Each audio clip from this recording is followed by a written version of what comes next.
Welcome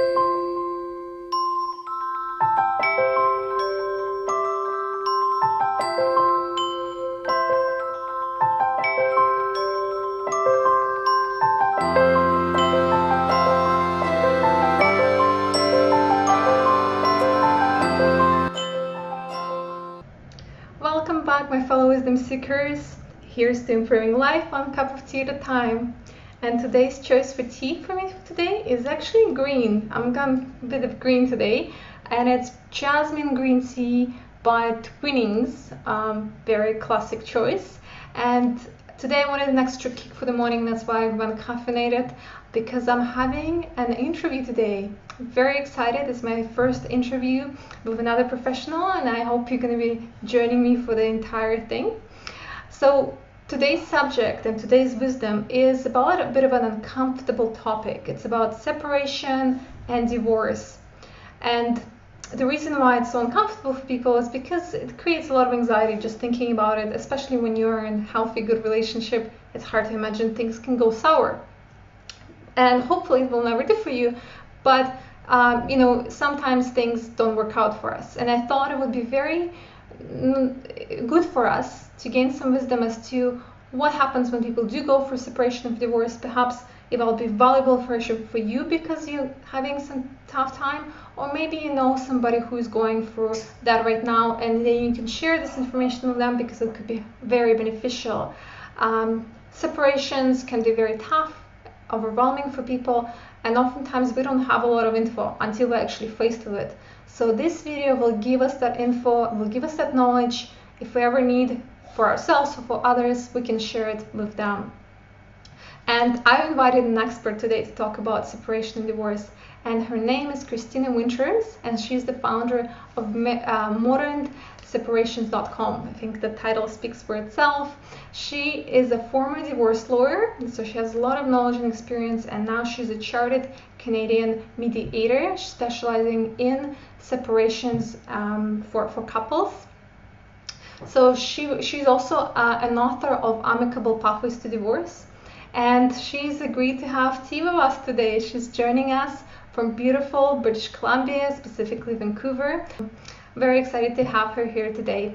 And she will also, at the end of the interview, talk a little bit about how, if you're thinking of tying a knot, or if you're thinking of habitating with your new partner, she will talk also about some safeguards we can have in the case if we ever need to separate. It's very valuable information. So I think this will be a lot of bite-sized wisdom in one video, and stick around for the end. I think it will be valuable for everyone. But thank you so much for joining Christina here. Welcome. And hi, thank you for joining us for a cup of tea. What beverage are you having today? Oh, thank you very much for having me. I'm happy to talk to you, and I'm having an orange tea. Oh, wonderful. That sounds delicious, actually. I'm just having a cup of green tea to give myself extra boost in the morning with the caffeine. But Christina, thank you so much. We're touching today on a very, somewhat uncomfortable subject for many, maybe even overwhelming, but the subject of separation. And you're an expert on separation, and I thought it would be wonderful to have you for a cup of tea here. I'm wondering, you mentioned that you were a former divorce lawyer and now work as a mediator. I'm wondering what inspired the transition in your life for you? Well, I came to a point where I was seeing just so much destruction in the lives of families through the court system. The adversarial process is very slow and expensive, and it really brings out the worst in people, and it pits parents against each other when they're trying to figure out how to raise their children and how to sort out their parenting arrangements. I just saw so many times that families ended up with their relationships being worse off after the court process than it had been even before. So I thought there has to be a better way to help families through this transition, particularly since separation is so common in our society these days, with people living longer. A lot of people go through 2, sometimes 3 separations in their lifetime. It shouldn't be something that is traumatic and destructive to a family every time that happens. Absolutely, I agree with you. There has to be a better way than traumatizing the children and the families going through that, as you said, destruction. And it sounds like you see mediation as exactly that. It's giving people an alternative to a more peaceful way of separating. So one of the things I think the viewers might want to know is what the actual process looks like. So from the point the person might reach out to you to maybe till the end, if you could give us kind of broad strokes of what the mediation looks like so people know and have an idea. Sure. So when people call, it's actually my husband who takes our intake calls. So he's working in the business with me. Fantastic. He explains the whole process to people and answers their initial questions. And then the first step would be for them to come in for an initial consultation. And I am required by the mediation rules to do an initial consultation with each person first. So that meeting is confidential, and it allows them to get to know me a little bit, decide if they'd like to work with me, and to tell me their story from their point of view, and really let me know anything that they think would be helpful for me to know that might help me move them forward. So then once I've spoken to both of them, then if they both decide they'd like to proceed, then we set up a joint meeting, again, by in-person, phone, or Skype. Before the first meeting, I ask them for certain financial documents, so I help them with the whole process of financial disclosure so that they each know exactly what their financial circumstances are. And then I take them through all of the big picture topics. So generally those are dealing with their assets and debts, figuring out what those are and which of those are family property to be divided. We talk about if they have children, what the parenting arrangements are going to look like, and get into all the details around that. And then child support and spousal support. And sometimes we get into things like communication guidelines, how they're going to communicate. Some people like it to be laid out very, very specifically. So it's tailored to the particular couple's needs. And then I find on average, most couples seem to need about 2 or 3 joint meetings. So once we're done, once we're at the point where they've come to the terms of an agreement, then I draft the agreement for them, send it to them by email, and then they can, if they like, they can go get legal advice on the agreement before they sign. Almost all of my clients finish within a month. They're through that process. That's quite quick when you think about divorce dragging on for months versus a month. That's a huge difference in savings, financial savings, but also just in emotional savings that people have. Wow. Yeah, and part of the benefit there too of being really focused and going through the process on a fairly intensive basis is that a lot of the anxiety for people and the disagreements tend to arise when the unknowns of the situation drag on for too long. When people don't know what's happening with some big component of their future, then they tend to start worrying, and their relationship often spirals down the longer that process takes. So by taking a really intensive, focused approach to getting it all done, it kind of gets around all of those issues. What I understand, when people are going for separation and divorce, they have 2 options. One is going for actual divorce with hiring a divorce lawyer each individually, or another option is for mediation, which you described. Yeah, so there are a few different options, and in different countries, separation means different things, so it's going to depend on where the viewers are watching. But in Canada, with a separation agreement, you handle all of your legal and financial ties. And then the divorce is the next step, which is really just, it provides emotional closure and the ability to remarry. So all of the important legal issues are handled in the separation agreement. And you don't need the court for that. You do need the court for a divorce order. But once you've handled all of the other issues, then the divorce order is just a paper process that's fairly straightforward. I see. And then mediation is sort of the most streamlined option, where there's one professional helping the couple. So one of the benefits there is that they're getting the same information from one person, they're hearing the same information, and they're also sharing the cost of one professional rather than two. Well, those are, as you described, there's quite a few advantages of going through the mediation compared to the other options. Well, I think so, and that's why I've decided to focus on it. I mean, it's not a panacea, and it's not perfect for every case. If you have very significant power imbalances, or if there's a long history of abuse and one person is not comfortable negotiating with the other person, then they would probably need the help of a lawyer on their side. But as long as the people are, comfortable with the information they're dealing with and comfortable speaking up for themselves to make sure they get a fair deal, then I think in most situations it's a great solution. So as you're saying, there is a few exceptions to people who maybe are not very suitable for mediation, like people with maybe serious mental health problems, or people who have serious power imbalances in the couples.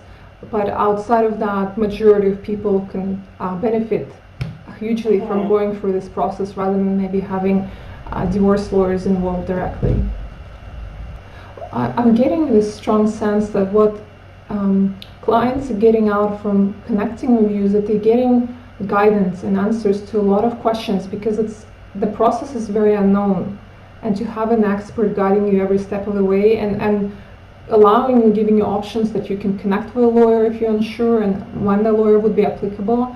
I think that's so valuable to have this information at times of high stress, such as separation.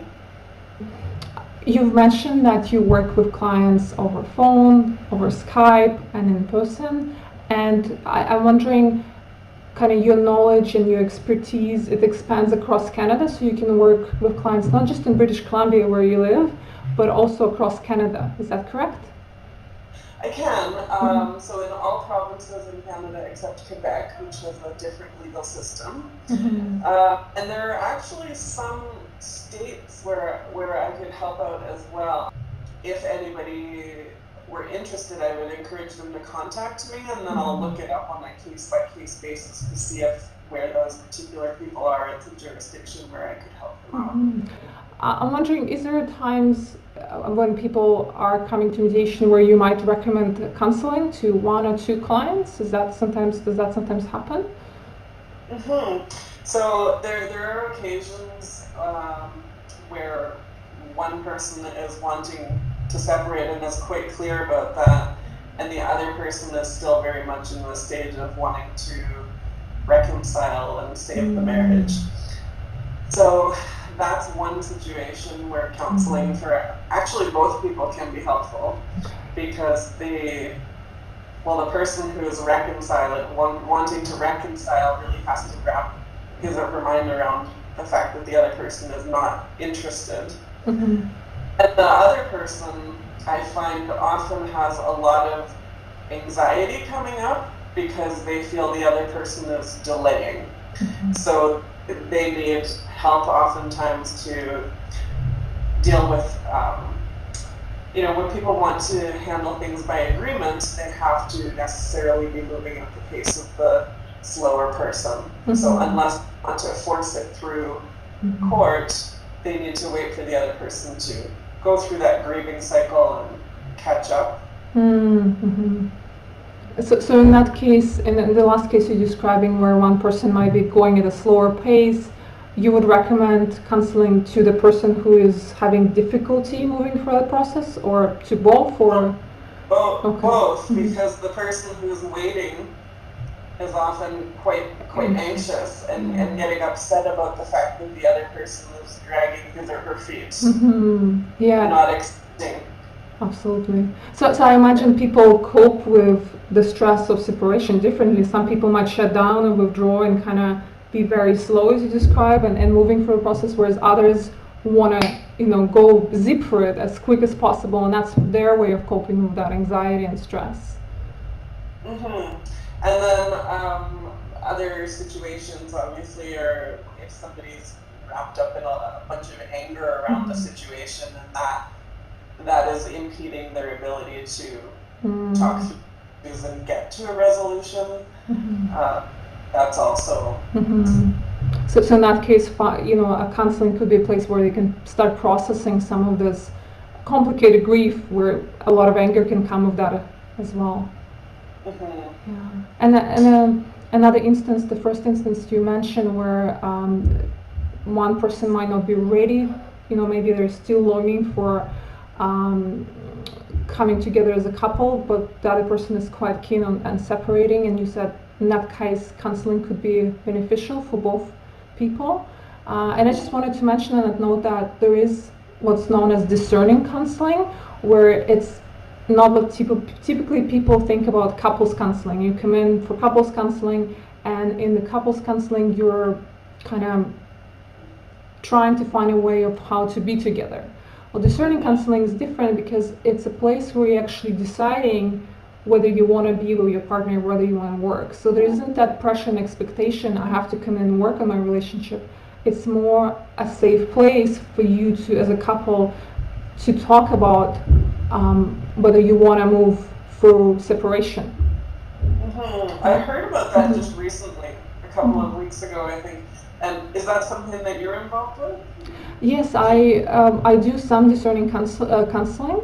I also worked with another counselor before, and through her name is Carly Goodfellow, that I learned a little bit about that, and I'm continuing to learn more about it. But I think it has a lot of premises that typically used in counseling, where you providing a safe place to talk about complicated issues, but it removes this expectation, and it has a bit of a structure as well to help people. So it usually begins with a meeting together where people talk about what their perceptions, fears, concerns are, and then an individual appointment for each, and then again coming back as a couple and just seeing where have they moved from their initial point of view through this process. And then if they still haven't reached sort of a union in their decision, then they might have one more individual appointment each, and then again come as a couple and have to achieve a more common ground by then. So it has a structure as well, kind of in a way as you talk about mediation. A pretty similar process. Just topic. Yeah. Yes, just a slightly different angle. Yes, absolutely. Yeah. But typically after that, as they reached the agreement to go separate ways, I would refer them to you. For couples who are about to tie the knot, is there any recommendations or advice you would give them before they do that? Well, the two areas where I see the most common disagreements when people are talking about their relationship in retrospect is the issue of finances and children. So I think it's really important that people talk about the details of their expectations around their finances. Are they both going to continue working? Are they going to pool their money into a family pot? How are they going to make their decisions about their finances?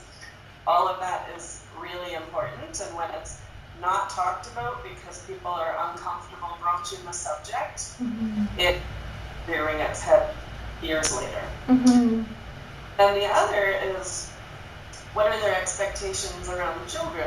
How many children are they going to have? Is one of the couple going to stay home for part of the time or for the entirety of the children's childhood? A lot of people have certain assumptions and expectations that they don't explicitly discuss, and then it turns out years down the road that they they weren't actually in agreement about some of these really fundamental topics. So, and I think you offer the services for people to kind of have prenuptial agreements or something along those lines. I saw on the website. Yeah, so I do. It's a very small portion of my practice. Most of what I do is help people through separation.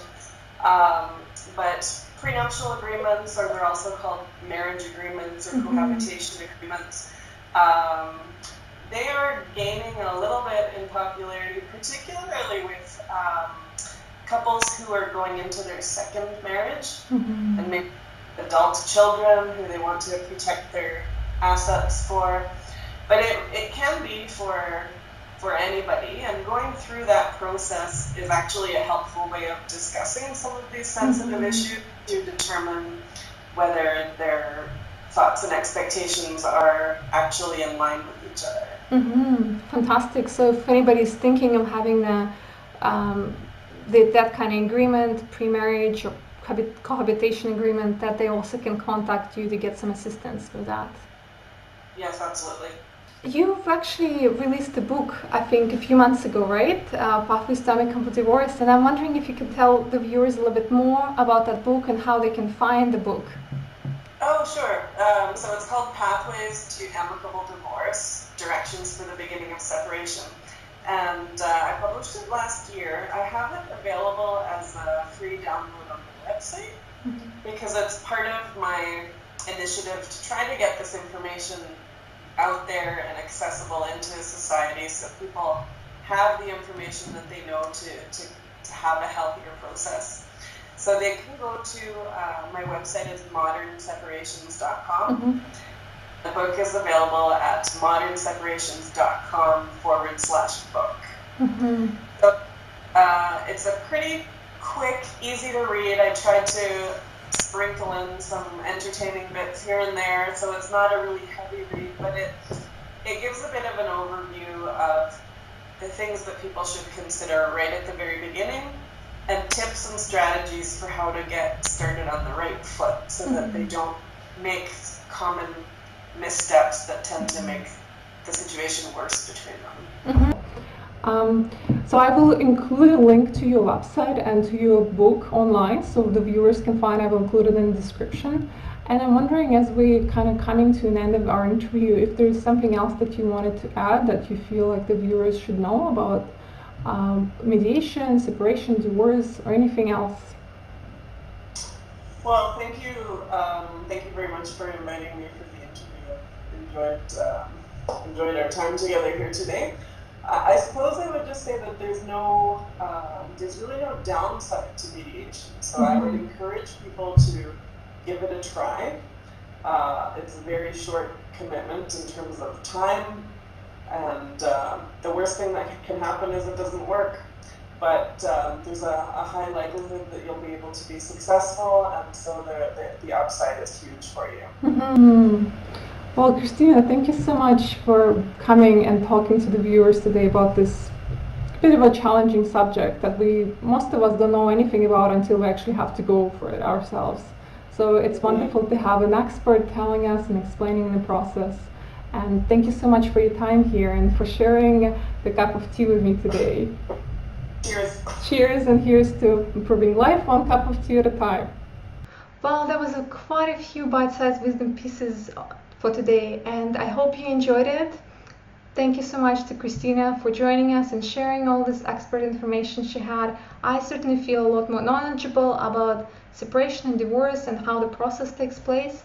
And if you have any unique questions, you can reach out to her and also get access to her book that she's mentioned, and I will post the link down in the description of the video. And I hope if you have any questions or comments, please leave them below. I will give a chance to Christina and me to get back to you. But also maybe if you have some unique questions, it could be the subject of my next video. So please connect and start a conversation going. And I also look forward to seeing you next time for a next cup of tea, and it will be a very exciting topic, I promise. So don't miss it, and subscribe to my channel today. And give it a thumbs up and share if you feel like somebody can benefit from this information. Pass it on the wisdom. And if you're looking for some more bite-sized wisdom ideas and information, please visit my blog at expatTherapy.online, and I'm sure you will enjoy reading some of those posts as well. I look forward to seeing you next time. Here's to improving life, one cup of tea at a time.